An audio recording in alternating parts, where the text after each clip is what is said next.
শক্ত হাতে লাগাম ধরতে কেন পারোনি? কেন বইয়ের আঁচলের নিচে ঢুকেছ? শক্ত হও, মেরুদণ্ড সোজা করে দাঁড়াও।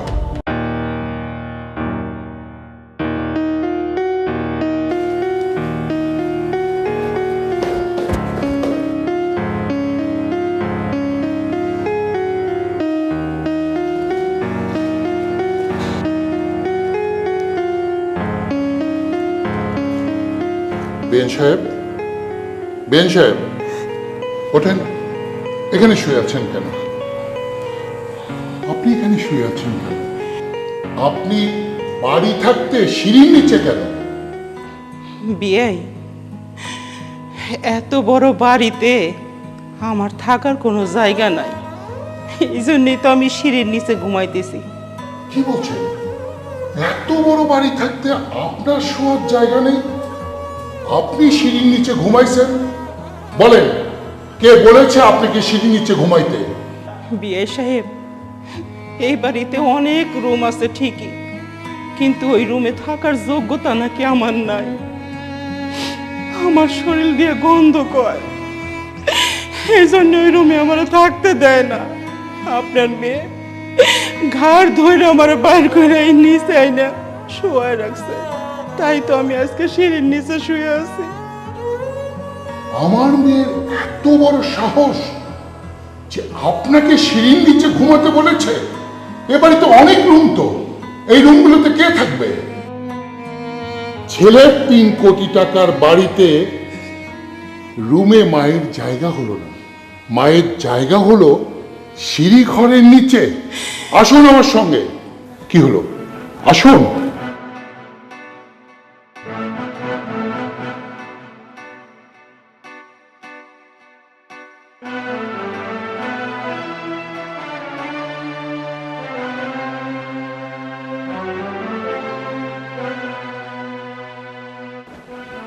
সুজনা, সূর্য, সুজনা। হাই বাবা, তুমি কেমন আছো? আমি কেমন আছি সে কথা পরে হবে। তোমার শাশুড়ি কোথায় ঘুমায়? মানে বাবা, মা তো নিচে সিঁড়ির ওখানে ঘুমায়। কেন? এত বড় বাড়ি, এতগুলো রুম, আর ওনার একটা রুমের জায়গা হয় না? বাবা, এখানে যে কয়টা রুম আছে, একটা রুমে আমরা থাকি, একটা রুমে শেফা থাকে, আর একটা রুমে আমার ফ্রেন্ডরা আসলে থাকে, আর একটা রুমে তোমার জামাইয়ের ফ্রেন্ডরা থাকে, আর একটা রুম হচ্ছে ওর অফিস রুম, আর একটা রুম না বাবা তোমার জন্য রেখেছি। মার জন্য আর রুম কোথায় বলো? আর তাছাড়া মা বয়স্ক মানুষ, কখন অসুস্থ হয়ে পড়বে, রুমের ভিতরে রুম লক থাকলে আমরা কি করে তাকে দেখতে পাবো?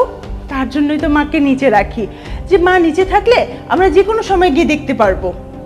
বাহ, চমৎকার অজুহাত দাঁড় করিয়েছিস। না বাবা, কোনো অজুহাত না। সত্যি কথা বলতে, মা সবসময় শক্ত বিছানায় ঘুমায় অভ্যাস, যার জন্য নরম বিছানায় ঘুমাতে পারে না। আর আমাদের বাসার প্রত্যেকটা বিছানা তো বাইরে থেকে অর্ডার করা, শুইলেই কিন্তু একদম বডি নিচে চলে যায়। মা এটা পছন্দ না। আবার মায়ের একটু প্রবলেমও আছে, বিছানায় প্রস্রাব পায়খানা করে দেয়, বয়স হয়ে গেছে, একটু আনইজি ফিল করে, যার জন্য মা সিঁড়ির নিচে ঘুমাতে পছন্দ করে, তাই ওখানে আছে আর কি। বাবা, ওনার মতো মহিলা এই লাক্সারিয়াস রুমে কিভাবে থাকবে? উনি তো সারাদিন এই বাড়িতে চাকরানির মতো কাজ করে। ওনার শরীর থেকে পাঠার মতো গন্ধ আসে, বাজে স্মেল আসে, পেঁয়াজের গন্ধ আসে, আর সারা শরীর তো সারাদিন ময়লা লেগেই থাকে। ওই অবস্থায় যদি একটা লাক্সারিয়াস রুমে সে থাকে, তখন তো ওই রুমটা ময়লা হয়ে যাবে, গন্ধ হয়ে যাবে, তখন তো আমরাই ওই রুমে ঢুকতে পারবো না, মেহমানরা কিভাবে থাকবে? আর তাছাড়াও আপুরা এক রুমে থাকে, আমি এক রুমে থাকি, আর অন্য রুমগুলোতে মেহমান এসে থাকে। তুমিও যদি একটা ময়লা রুমে ঢুকো, তখন তো তুমিও থাকতে চাইবে না। ভালোই হয়েছে, আপু তো ওকে সিঁড়ির নিচে জায়গা দিয়েছে, ওকে তো বাইরে জায়গা দেওয়া উচিত ছিল। চুপ, একদম চুপ। তো শাশুড়ির গাতে দুর্গন্ধ বেরোয় না? আর এটা যদি তোর মা হতো, তাহলে তো বলতিস মার গা দিয়ে সুগন্ধি বেরোচ্ছে। আজকে তুই যে বাড়িতে বসবাস করছিস, এই বাড়িটা কিন্তু করেছে ওনারই গর্ভধারণ করা সন্তান। আজকে তুই এই বাড়িতে উড়ে এসে জুড়ে বসে বলছিস যে ওনার দাদে দুর্গন্ধ বের হয়, তাই না? আরে তুই তো তোর শাশুড়িকে দেখতেই পারিস না, তারপরে তোর সহযোদ্ধা বানাইছিস আমার এই ছোট মেয়েকে তোকে সহযোগিতা করার জন্য, তাই না? এই, তোর পরীক্ষা শেষ হয়নি? হয়েছে। হয়েছে তো তুই এখানে কেন? কি এই কুটকাচালি করার জন্য এখানে রয়ে গেছিস? আমার ভাবতে অবাক লাগে, তোরা দুজন আমার মেয়ে, আমি ছোটবেলা থেকে তোদেরকে এই শিক্ষায় মানুষ করেছি। তুই যেমন এ বাড়িতে বউ হয়ে এসে তোর শাশুড়িকে সিঁড়ির নিচে রেখেছিস, একদিন তোর সন্তানও যখন বিয়ে করবে না, তোর ছেলের বউ কি করবে জানিস? তুই সিঁড়ির নিচে রেখেছিস আর ও তোকে গেটের নিচে রাখবে, তখন কেমন লাগবে তোর? খুব ভালো লাগবে না? আজকের পর থেকে আমি ভুলে যাব আমার দুটো মেয়ে। তোকে যেমন আজকে এই বাড়িতে আমি কুরবানি দিয়ে যাচ্ছি, তেমনি আমার ছোট মেয়ে যদি আমার কথা না শোনে, ওকেও আমি বাড়িতে নিয়ে যা কুরবানি করব। আর এই যে জামাই বাবাজি, তুমি কি বললে তোমার মা চলতে পারে না, শক্ত বিছানায় ঘুমাতে হয়, নরম বিছানায় ঘুমাতে পারে না? আরে তোমার টাকা দিয়ে তুমি বাড়ি করেছো, গাড়ি কিনেছো, সংসার তুমি চালাও, মেরুদণ্ডহীন কেন তুমি? আমি তো বিয়ের সময় তোমাকে দেখেছিলাম, কত মা ভক্ত তুমি। তোমার এই মা ভক্তি দেখেই আমি আমার মেয়ের সঙ্গে বিয়ে দিয়েছিলাম। শক্ত হাতে লাগাম ধরতে কেন পারোনি? কেন বইয়ের আঁচলের নিচে ঢুকেছ? শক্ত হও, মেরুদণ্ড সোজা করে দাঁড়াও। তোমার বাড়িতে এত রুম থাকতে তোমার মার জায়গা হয় না? আরে তোমার কি একবারও কষ্ট লাগে না?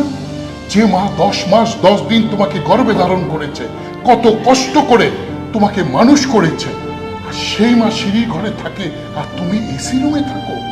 ছি, ধিক্কার তোমাকে। দেখো সূর্য, তুমি সূর্য গ্রুপ অফ ইন্ডাস্ট্রিজ এর মালিক, হাজার হাজার শ্রমিক তোমার আন্ডারে কাজ করে। 3 কোটি টাকা দিয়ে তুমি বাড়ি করেছ, কোটি কোটি টাকা তোমার ব্যাংকে, অথচ তোমার মা থাকে সিঁড়ির নিচে। আরে মা যদি ওখান থেকে একটা নিঃশ্বাস ছাড়ে, আল্লাহর আরশ কেঁপে উঠবে। তোমার এসব কিচ্ছু থাকবে না, ধন দৌলত গাড়ি বাড়ি নিমিষেই ধ্বংস হয়ে যাবে। এখনো সময় আছে, মার কাছে ক্ষমা চাও। মাকে মার জায়গায় রাখো, বউকে বউয়ের জায়গায় রাখো। হ্যাঁ বাবা, আপনি ঠিকই বলেছেন। আমি যেদিন থেকে আপনার মেয়েকে বিয়ে করেছি, আমি সেদিন থেকে নিজেকে আস্তে আস্তে পরিবর্তন হয়ে গেছি, কেমন জানি পাল্টে গেছি আমি। আপনার মেয়ের প্রতি দিন দিন ভালোবাসা বাড়ছিল, আর আমার মাকে আমি যে এতটা ভালোবাসতাম, আমার মাকে আমি দূরে সরে দিচ্ছিলাম। আমার বাড়িতে যে আমার একটা মা আছে, এটাই আমার মাথায় ছিল না কখনো। আপনার মেয়ের প্রতি দিন দিন আমার ভালোবাসা বাড়ছিল, আর আমার মায়ের প্রতি যত দিন যাচ্ছিল আমার ভালোবাসাটা কমতেছিল। যত দিন গড়াচ্ছিল আমার মাকে আমি দূর ঠেলে দিচ্ছিলাম। আর সবকিছুর মূলে ছিল আপনার মেয়ে। আপনার মেয়ে সারাক্ষণ আমার কানের কাছে ফুসফুস করতেই থাকতো, আমার মায়ের দোষ, আমার মায়ের এই সমস্যা ওই সমস্যা সারাক্ষণ আমাকে বলতেই থাকতো। কখন যে মায়ের প্রতি আমার ঘৃণা সৃষ্টি হয়ে গেছে আমি বুঝতেও পারিনি। যত দিন যাচ্ছিল, দিনে দিনে আপনার মেয়ে এই বাড়িতে হয়ে উঠেছে রাজরানী, আর আমার মা তিলে তিলে কষ্ট পেতে পেতে হয়ে গেছে এবারে চাকরানী। আপনি আমার চোখ খুলে দিয়েছেন। আমি অনেক বড় পাপ করছিলাম।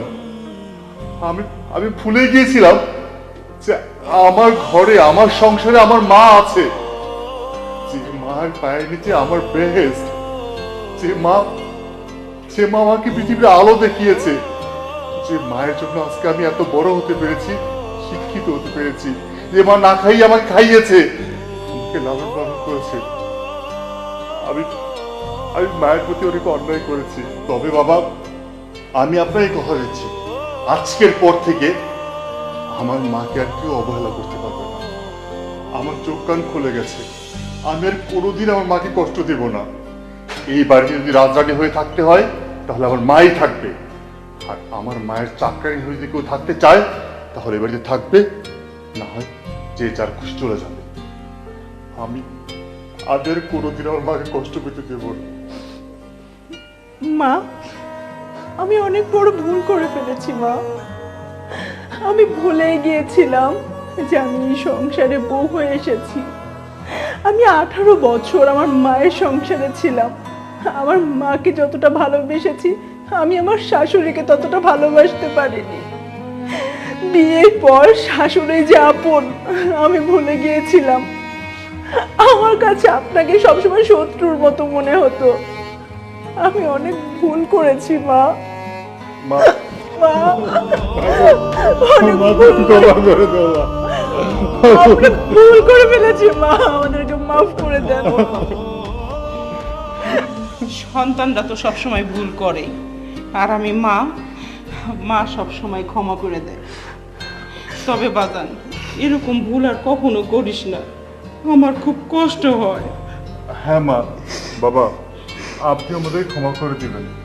তোমার মা যখন তোমাদেরকে ক্ষমা করেছে তখন আমার ক্ষমা তোমার এমনি পেয়েছো, কিন্তু ভবিষ্যতে এই ধরনের কাজ করো না। জি বাবা, চলুন। আমি তাহলে আসি। এই চল, এই ওকে নিয়ে গেলাম। বেশে আজকে আর না, আরেকদিন আসবো। চল মা চলো, তুমি আমাদের রুমে চলো, আসো।